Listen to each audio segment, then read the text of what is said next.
So for the first time in 4 months, we are testing a critical support level. And that level is going to be this green line, which is the 180-day simple moving average. The reason it is critical is because every time we would break below it, we would actually see a sell-off. And on top of that, if we're looking at the 4-hour chart, which is what the chart that we're looking at is, we're actually seeing this purple line, which is the 50-day simple moving average, attempting to approach the 180-day simple moving average. And if those two cross, that's actually going to be called a death cross. What's going on, team? My name is Xander with Facer Trading Academy. If you guys are new here, don't forget to smash that like button and subscribe if you guys enjoy this content. What we're going to do today is we're going to go over some of the technical elements on the charts as far as what the Nasdaq market is showing us. We're going to go over what key economic data is going to be released this week and some earnings that are going to be released this week as well that you guys need to pay attention to. So the first thing that we wanted to talk about is going to be this critical level, this 180-day simple moving average. As you guys can see, let me go ahead and grab a drawing tool. As you guys can see, we're actually testing this zone right here, and it's actually a previous support level as well that used to be a resistance, and that's that 375, 376 zone. So again, we're testing not only a support zone, but we're also testing a moving average. And if we break below it, we're probably going to see a sell-off down to this 330, 340 zone. So just something to keep in mind. I also want to jump into a daily chart and a weekly chart to show you guys a broader picture of kind of what we're looking at and some of the reasons in terms of why I think that we are in store for a bit of a sell-off that we haven't seen this year whatsoever. And so that's going to be the clearest on the weekly chart. So let's go ahead and pull that up. Looking at a weekly chart, as you guys can see, we actually broke out of an ascending channel that we were trading in just this last week when earnings were reported. We had Apple earnings reported, we had Amazon reporting earnings, AMD reporting earnings, a lot of big tech reporting earnings, and it didn't do any favors for the market. So looking at this chart right here, you can see that we were trending to the upside on the weekly chart, and we actually began to see a break to the downside. And this is another thing that we're starting to see on the 4-hour chart as well. We're seeing that curve to the downside. And on top of that, let's go ahead and grab a drawing tool. That way I can show you. For the first time in a while, we're actually seeing a convergence on the MACD on the weekly chart. So this convergence right here, if we do see a signal to the downside, we are probably going to see a pretty significant sell-off, possibly to this blue line, which is the exponential moving average. But my bet would be that we're coming down to this previous support zone right around I would say 340. As we talked about on the 4-hour chart. So that's looking at a weekly chart. Now let's go ahead and look at a daily chart. It's going to be very similar. So looking at a daily chart, we can see that, again, we're starting to see the EMA, which is this blue line right here. It's starting to curve. As you guys can see, it's starting to curve a little bit to the downside, which is indicating that momentum is slowing down. We did start seeing lower lows getting put in right over here. Let's grab a drawing tool. We had higher highs, or we had highs right up here, and then lower highs, and then we are at lower highs again. We are testing this support on the weekly. As you guys can see, we have a lot of downside to go. On the daily, we are not oversold yet, so we do still have plenty of room to go to the downside before we start seeing a turnaround. So that lines up with the weekly situation as well. And on the 4-hour chart, as you guys saw, we were actually testing that 180-day simple moving average, and it is a critical zone. So our game plan moving forward is if we break below this 180-day simple moving average on the 4-hour chart, we're actually going to start seeing more downside. And so we're going to be looking to jump into SQQQ. That's what we've been trading for the last week or so. If you guys are on the team, you guys know that. And on the other hand, if we do see a bounce, if we do see support at this 372 zone, and see support at this 180-day simple moving average, that does indicate to us that we're probably going to see a bounce. I don't think we have too much upside to go, just because we are very, very close to those all-time highs. So seeing this price turning around, we're going to be jumping into TQQQ if the market does begin to push to the upside. So let's go ahead and zoom out. That way you guys can kind of see where those previous highs used to be, and then you're probably going to see it better on the daily chart, where those previous highs used to be, how much potential for profit we have to the upside versus how much risk we're dealing with on the way to the downside. So previous highs were right over here at 408.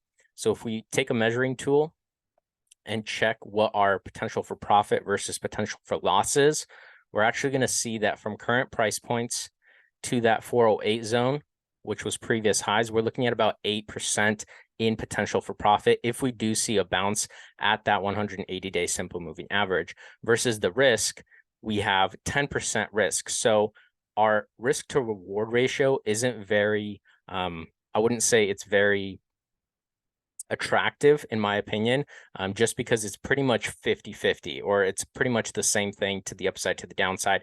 And being at a critical zone like this, I would probably lean more towards fear being a stronger factor than people that are expecting more of an upside, especially with the market that's been pushing so high. We haven't seen a pullback yet, and we've seen earnings coming in that have been dragging the market down. So just something for you guys to keep in mind. Speaking of earnings, let's go ahead and go over some of the earnings that are going to be released this week. So let's grab the earnings calendar. We got UPS on Tuesday. We have Celsius, AMC, which is one that a lot of people have been waiting for. So again, I've made a video about AMC, and I talked about the fact that I would probably wait for those earnings to be released before jumping in either way, just because it can go either way. So just my 2 cents on it. I wouldn't be jumping into it beforehand. I'd rather wait for earnings to be reported, see how the market reacts, see how the stock reacts to those earnings, and then trade that reaction. We also have Rivian on Tuesday as well. We have Sony on Wednesday. We have Walt Disney. What else do we got? We got Wendy's. Nothing too crazy this week. Last week was a big week, but these are still worthy of being noticed. So Alibaba is also reporting. This is a good one to pay attention to. Yeti, and that's pretty much it, really. Air Canada for airlines stocks. You guys can pay attention to that one for that. So in terms of earnings, that's kind of what's happening. If you want, you guys can pause the video and go back and see kind of what else is on the list. And the last thing I want to talk about is some of the key economic data. This is going to be what's going to really help drive the market either direction this week. And this week is actually a big one because we have CPI, we have PPI at the end of the week. So definitely you guys want to be paying attention to that. Today, we didn't really have anything too significant to be talked about. Tomorrow is a pretty mellow day as well. We have exports, imports. Those would be interesting to pay attention to, and the trade balance for the month of June. But those shouldn't affect the market too significantly. We have crude oil. That's going to be a big one on Wednesday. If you guys are trading energy stocks, that's going to be a big one to pay attention to. But Thursday and Friday are going to be the 2 big days to pay attention to. So Thursday, we have continuing jobless claims. We have initial jobless claims. We have core CPI, and we have just regular CPI. Those are all going to be important ones to pay attention to. We also have Harker speaking, a FOMC member. So that's going to be pretty important to pay attention to kind of see where the Fed is at in terms of rates, and in terms of kind of their future decision. They did mention in their previous video, or in my previous video about the Fed answering questions about their previous rate hike. They did talk about the future rate hikes being data driven. So it's going to be important to pay attention to some of the economic data that's going to be released just to know what to expect in terms of whether the Fed's going to be raising rates again or not.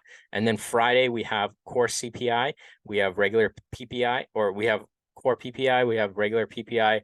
And that's going to be really it to pay attention to on Friday. So Thursday and Friday are going to be the 2 big days to pay attention to. In terms of the chart, the technicals, let's go ahead and go over some key levels to pay attention to. So to the upside, we're going to be looking at 405 to 408, which was previous highs. If we do see a bounce at this support level right here at that 180-day simple moving average on the 4-hour chart, we're probably going to see a push up to that 405, 408 level. And that was previous highs. So that's going to be a very, very strong resistance, just for you guys to keep that in mind. On the other hand, if we do see a push to the downside, the level that I'm going to be watching is going to be that 337, 338 zone. And I think that a drawdown to the downside is probably more likely. And it really is going to come down to CPI and PPI, how those reports come out, how earnings this week come out. considering that earnings last week were a little more significant, and they weren't the best, with earnings right now, the ones that we talked about today for this upcoming week, I don't think it's going to have as much of an effect as those previous earnings from last week did. But I think the two big things to pay attention to this week is going to be core PPI, or just PPI and CPI. Those are going to be the two big driving factors of the overall market. From a technical standpoint, like I said, on a weekly chart, it does look like we are starting to see a curve to the downside, a push to the downside. And that's personally what I'm going to be preparing for. So we're really watching this right here. And I think there's going to be a push to the downside. MACD starting to see a turnaround to the downside, a convergence to the downside. We're extremely overbought on the weekly chart. So a lot of room to run to the downside. That's just on a weekly chart. On a 4-hour chart, we have the 180-day simple moving average that we are testing right now. If we break below that, that's just going to give us confirmation that we're going to start seeing more push to the downside. Again, the daily chart we went over. So everything's really kind of starting to show that we're starting to kind of rounding the corner here and potentially starting to see a little bit of a correction. And that's totally normal, but I do want you guys to get prepared for it, and be able to capitalize on it. So again, if we're seeing the market push down, the Nasdaq market's pushing down, we're going to be jumping into SQQQ. If we do see a bounce at this 180-day simple moving average, we're going to jump right back into TQQQ and capitalize on that move to those previous highs at 408. So hopefully this video is informative, helpful for you guys, and got you guys prepared for this upcoming week. If you guys did enjoy this content, make sure to smash that like button, subscribe. We do these videos every single Monday and Friday night. So just for you guys' kind of information so that you guys are aware in the beginning of the week and at the end of the week. And then also turn on notifications. That way you guys are aware when these videos drop. So hopefully you guys enjoyed this video, and I'll see you guys on the next one.